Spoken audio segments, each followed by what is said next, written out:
Late ஆகிடுச்சு ஷூட்டிங்கில் இருந்தேன். ஸோ அங்கேருந்து ஸ்ட்ரெயிட்டாக வந்தேன். எந்த படத்தை பற்றியும் பேச சொல்லும்போது ஒன்றுமே எனக்கு என்ன பேசுகிறதுன்னு யோசிச்சுட்டே இருப்பேன். இந்த வாட்டி அந்த ஒரு டென்ஷனே கிடையாது. ஏன்னா அவ்வளோ அழகான ஒரு படம் எனக்கு கிடச்சிருக்கு. ஹீரோயினுக்கு இம்பார்ட்டன்ஸ் இருக்கிற ஒரு படம் கிடைக்கிறது ரொம்ப கஷ்டம். ஆனால் இந்த படத்தில் ஐ எம் வெரி ஹாப்பி. எனக்கு அவ்வளோ இம்பார்ட்டன்ஸ் இருக்கிற ஒரு படம். Thanks to Thiru sir for giving me such an awesome movie.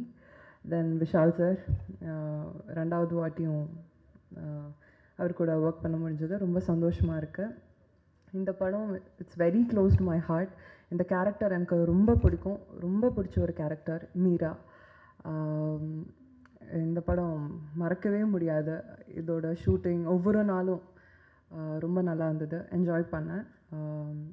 Yeah, thank you. நான் காமனாக தான் சொன்னேன். கதைக்கு தேவைப்பட்டால் யார் கூடனா